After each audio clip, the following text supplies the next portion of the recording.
प्रत्येक शाळेतून ज्या पद्धतीने आता सांगितलं गेलं की एक क्वालिटी एज्युकेशन देत असताना त्याच्यासोबतच कला क्रीडा या सर्व गोष्टींना प्राधान्य दिलं जाईल।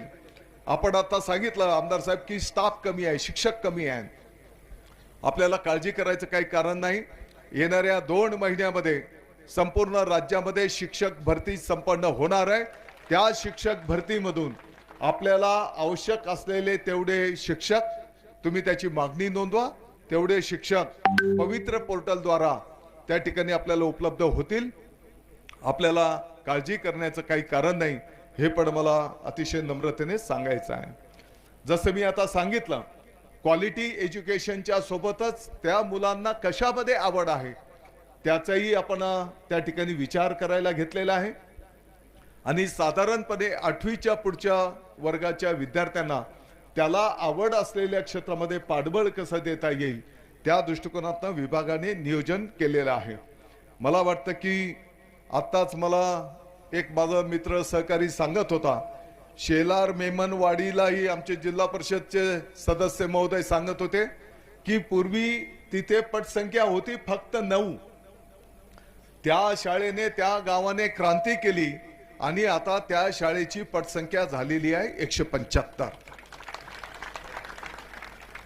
कदाचित इथं बसलेल्यांच्या पैकी 90% आपण सर्वजण जिल्हा परिषद नगरपालिकेच्या शाळेतनं शिकून पुढे आलेलो आहोत।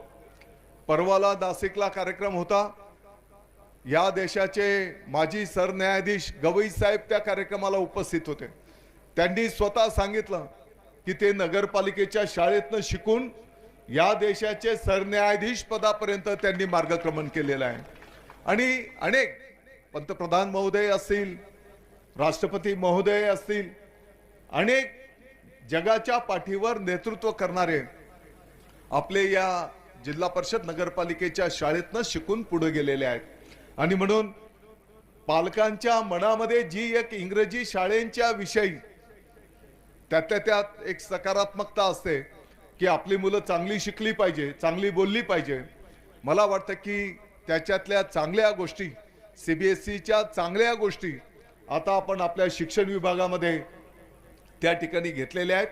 पहिलीचा अभ्यासक्रम त्याच धर्तीवर आपला तयार झालेला आहे आणि आता चालू वर्षाला 2री, 3री, 4थी आणि शक्य झालं तर 6वीचा सुद्धा अभ्यासक्रम त्या ठिकाणी विद्यार्थ्यांच्या हिताचा, या स्पर्धेच्या युगाचा अभ्यासक्रम आपण त्या ठिकाणी स्वीकारलेला आहे।